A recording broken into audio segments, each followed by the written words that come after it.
మరో బ్రేకింగ్ చూస్తున్నాం. పశ్చిమాసియా మరోసారి రణరంగమైంది. అమెరికా ఆశీస్సులతో ఇరాన్పై ఇజ్రాయెల్ భీకర వైమానిక దాడులు చేసింది. అణు కర్మాగారాలే లక్ష్యంగా విరుచుకుపడింది. పలు విడతల్లో దేశవ్యాప్తంగా 200కు పైగా అణు సైనిక స్థావరాలపై క్షిపణులు, బాంబుల వర్షం కురిపించింది. ఇజ్రాయెల్ నిఘా సంస్థ మొసాద్ ముందస్తుగానే ఇరాన్లోకి చేరవేసి ఉంచిన డ్రోన్లు కూడా అదే సమయంలో వాటిపై దాడులకు దిగాయి. ఎయిర్ డిఫెన్స్ వ్యవస్థలు కూడా పూర్తిగా కుప్పకూలాయి. దీంతో ఇజ్రాయెల్ వైమానిక దాడులను అడ్డుకోవడం ఇరాన్కు అసాధ్యంగా మారింది. రోజంతా విడతల వారీగా జరిగిన దాడుల్లో ఇరాన్ కనివిని ఎరుగని నష్టాలు చవిచూసింది.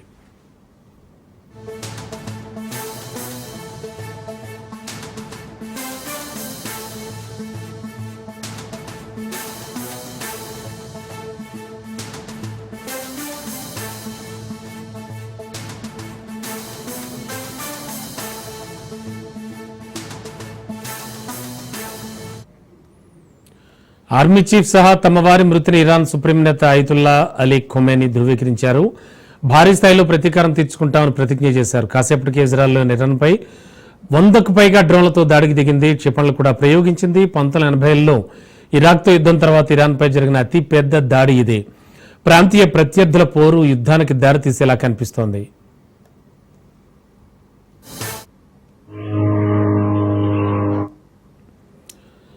ఇరాన్ ప్రతిదాడుల హెచ్చరికలతో ఇజ్రాయెల్ జాతీయ ఎమర్జెన్సీ ప్రకటించింది. పౌరులు సురక్షిత ప్రాంతాల్లో ఉండాలని హోమ్ ఫ్రంట్ కమాండ్ అధికారుల సూచనలు పాటించాలని సూచించింది. దీంతో జనం నిత్యావసరాలను నిల్వ చేసి పెట్టుకునేందుకు సూపర్ మార్కెట్లకేసి పరుగులు తీశారు. అన్ని సరిహద్దుల వద్ద తమ సైనికులు సర్వసన్నద్ధంగా ఉన్నారని మిలిటరీ చీఫ్ ఇయాల్ జమీర్ హెచ్చరించారు.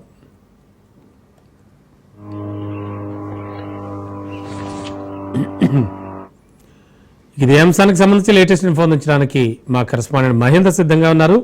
మహేందర్, పశ్చిమాసియాలో మరోసారి యుద్ధ మేఘాలు కమ్ముకున్నాయి. ఇజ్రాయెల్ చాలా భీకర దాడులు చేస్తుంది. ఇజ్రాయెల్ పాఠవం మనకు తెలియంది కాదు. చాలా ఎయిర్ డిఫెన్స్ సిస్టమ్ అద్భుతంగా పనిచేసేటువంటి ఇజ్రాయెల్ డ్రోన్లతో విరుచుకుపడింది. అండ్ దీని వెనక ట్రంప్ ఇచ్చినటువంటి వార్నింగ్ కూడా కనిపిస్తోంది ఇరాన్కి. అండ్ ఎలా చూడాలి దాన్ని? పశ్చిమాసియా మరోసారి అయితే భగ్గుమంటుంది. నిన్నటి నుంచి నిన్న ఉదయం మొదలైనటువంటి ఈ ఇజ్రాయెల్ రాసేసినటువంటి ఈ అగ్గికి ఇంకా అమెరికా కూడా ఆద్యం పోస్తుంది వెనకాలని చెప్పొచ్చు. ఇజ్రాయెల్ ఇరాన్ మధ్య ఈ తీవ్ర స్థాయిలో అయితే యుద్ధం మొదలైంది నిన్నటి నుండి కూడా. మరి ఇరాన్ పై ఇజ్రాయెల్ నిన్న భీకర స్థాయిలో విరుచుపడగా ఇరాన్ సైతం అంతే స్థాయిలో ఏ మాత్రం సమయం తీసుకోకుండా ఇరాన్ బలగాలన్నీ కూడా అంతే స్థాయిలో ప్రతిదాడులు చేశాయి. తొలుత ఇరాన్ అణుస్థావరాలపై ఉన్న సైనిక ఉన్నతాధికారులు లక్ష్యంగా 100 క్షిపణులతో డ్రోన్లతో ఇజ్రాయెల్ దాడి చేసింది. మరి గురువారం నాడు అర్ధరాత్రి తర్వాత ఆ దాడులు ఇజ్రాయెల్ అయితే మొదలుపెట్టింది.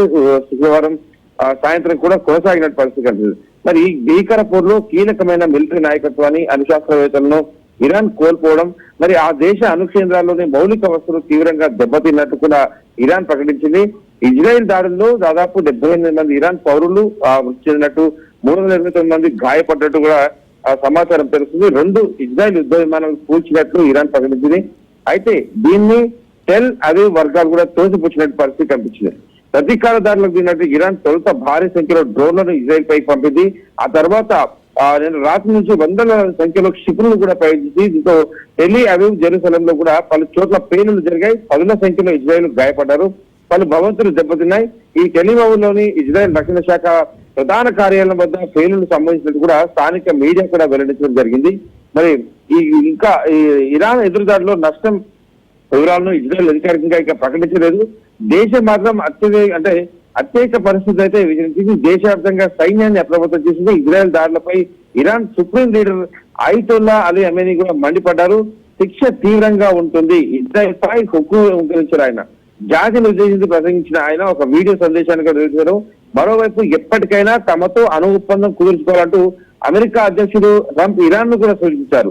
తాజా ఘర్షణపై ప్రపంచ దేశాలకు స్పందిస్తున్నాయి. తక్షణమే ఉద్రిక్తతను తగ్గించుకోవాలని ఇరు దేశాలకు హితవు పలుకుతున్నాయి. మరి మూడో ప్రపంచ యుద్ధం తప్పదా అన్నట్టుగా ఇది అనుకున్నాయి. మరి ఇజ్రాయెల్ ఈ భీకరంగా మారింది. తాజాగా ఇరాన్ రాజధాని టెహ్రాన్ లో మొహరాబాద్ ఎయిర్పోర్ట్ లో ఇజ్రాయెల్ మిసైల్ దాడి చేసింది.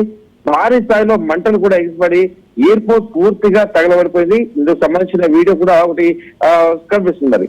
అలాగే మూడో ప్రపంచం యుద్ధం మొదలైనట్లయినా అనే అనుమానాలు కూడా వస్తున్నాయి. ప్రజెంట్ ఉన్న ఇరాన్ ఇజ్రాయెల్ మధ్య మిసైల్ దాడులకు మిడిల్ ఈస్ట్ లో తీవ్ర ఉద్రిక్తత భయానక పరిస్థితులు నెలకొన్నాయి ప్రస్తుతం.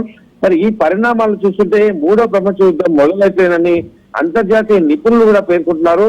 ఇరాన్ ఇజ్రాయెల్ పోరును ఆపడం ఇక కష్టమేనని కూడా అభిప్రాయపడుతున్నారు. దీంతో వాణిజ్య పరంగా ప్రపంచ దేశాలపై తీవ్ర ప్రభావం పడుతుందని కూడా చెప్తున్నారు. ఆయిల్ ధరలు విపరీతంగా పెరిగే అవకాశం ఉందన్నట్ల పరిస్థితి కూడా వాళ్ళు విశ్లేషించిన పరిస్థితి కనిపిస్తుంది. మరి ఒకవేళ ఇప్పుడు కనుక ఈ యుద్ధం కొనసాగితే కనుక ఇక సామాన్యుడు బ్రతుకు అనేది కష్టమే అన్నట్టుగా మారిన పరిస్థితి ఉంది.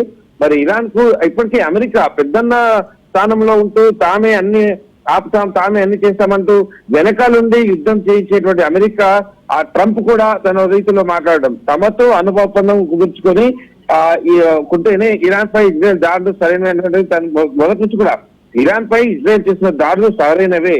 అమెరికా అనే అధ్యక్షులు అయితే తను చెప్తున్నారు. ఈ దాడుల గురించి తమకు ముందే తెలుసు. న్యూక్లియర్ డీల్ కోసం ఇరాన్ కు 60 రోజుల సమయం ఇచ్చాం. నేటికి 61 రోజు కూడా వచ్చింది. ఇప్పటికైనా మించిపోయింది లేదు.